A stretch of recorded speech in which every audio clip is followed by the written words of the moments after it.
کیا ہر اسٹوڈنٹ کے سیکھنے کا انداز مختلف ہوتا ہے یا ایک جیسا ہوتا ہے؟ اس کا سادہ سا جواب یہ ہے کہ ہر اسٹوڈنٹ کے سیکھنے کا انداز جو ہے وہ مختلف ہوتا ہے۔ سائیکالوجی میں اس کو ہم انڈیویجول ڈفرینسز کہتے ہیں کہ دو لوگ جو ہے وہ کبھی بھی ایک جیسے نہیں ہو سکتے۔ ایون جو آئیڈینٹیکل ٹوئنز ہیں کہ جس کے جینیٹک میک اپ بھی کافی حد تک جو ہے تو وہ ایک جیسا ہوتا ہے، وہ بھی ایک طرح جو ہے تو وہ نہیں سوچ سکتے۔ ان کے بھی سوچنے کا انداز، ان کے بھی سیکھنے کا انداز، ان کے بھی لائکنیسز اور ان کی جو ڈس لائکنیسز ہیں وہ ایک دوسرے سے مختلف ہوتی ہے۔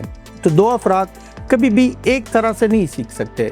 اسی لیے جب بھی کوئی ٹیچر کلاس میں آئے تو وہ ایک ہی یارڈ سٹک میں یا one size fit for all کے میکینزم کے تحت جو ہے تو وہ نہیں سکھا سکتا، بلکہ اس کو کیا کرنا پڑتا ہے۔ ایک اچھا ٹیچر وہ ہوتا ہے جو مختلف میتھڈولوجیز ہے یا مختلف لرننگ تھیوریز ہیں ان کو ملا کر جو ہے تو وہ اسٹوڈنٹس کو پڑھائیں۔ تو کچھ لوگ جو ہے تو وہ پریکٹیکل چیزوں کو کہ جب ان کے سامنے پریکٹیکل ڈیمونسٹریٹ کیا جائے تو اس کو بہتر انداز میں سمجھ سکتے ہیں۔ کچھ لوگ جو ہے وہ ایبسٹریکٹ چیزوں کو بہتر انداز میں سمجھ سکتے ہیں۔ کچھ لوگ جو ہے تو وہ لیکچر میتھڈولوجی کو کہ جب ان کو انفارمیشن ڈیلیور کی جائے تو اس کو زیادہ سمجھ سکتے ہیں بہتر انداز میں۔ کچھ لوگ گروپ ڈسکشنز کے ذریعے سے جو ہے تو وہ چیزوں کو بہتر انداز میں سمجھ سکتے ہیں۔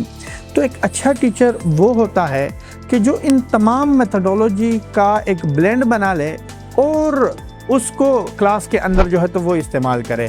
اس طریقے سے کلاس کی انگیجمنٹ بڑھے گی، اسٹوڈنٹس کے اندر کیوریوسٹی بڑھے گی، اور جب اسٹوڈنٹس کے سامنے کیوریوسٹی بڑھے گی تو ان کے اندر سیکھنے کا جو جذبہ ہے تو وہ انہینس ہوگا۔ اچھا، ایک اور سوال یہ ہے کہ گروپ ڈسکشن اور سوشل انٹریکشن سے ہم سیکھ سکتے ہیں؟ بالکل سیکھ سکتے ہیں۔ گروپ ڈسکشن اور سوشل انٹریکشن سیکھنے کا ایک بہت ہی اہم اور ایفیکٹو ٹول ہے۔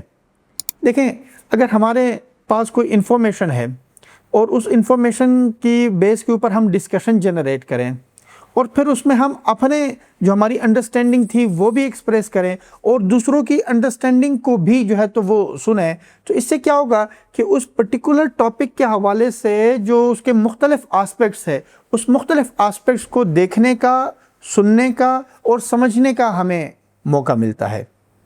اس کے ساتھ ساتھ سائنس ہمیں یہ بھی بتاتی ہے کہ وہ کام کہ جس میں ہمارے جتنے زیادہ سینسز استعمال ہوتے ہیں اتنا ہی زیادہ جو ہے تو وہ ہم اس سے سیکھ سکتے ہیں۔ فار ایگزامپل، اگر کسی کام کے اندر ہمارے صرف ایک یا دو سینسز استعمال ہو رہے ہیں تو اس کی جو لرننگ ہے یا اس کی جو ریٹینشن ہے وہ اتنی ہی ہوگی۔ لیکن اگر اس سے زیادہ سینسز ہم استعمال کریں، یعنی ہم کسی چیز کو دیکھیں بھی، کسی چیز کو سنیں بھی، کسی چیز کے بارے میں بات بھی کریں، کسی چیز کے بارے میں جو ہے تو وہ سوچیں بھی، تو جب جتنے زیادہ سینسز استعمال ہوں گے اور جتنے زیادہ ہمارے آرگن استعمال ہوں گے، ٹھیک ہے، اور جتنے زیادہ ہم خیالات دوسرے لوگوں کے سنیں گے، ٹھیک ہے، تو اس سے انڈرسٹینڈنگ جو ہے تو وہ بہت بہتر انداز میں ڈیولپ ہوتی ہے۔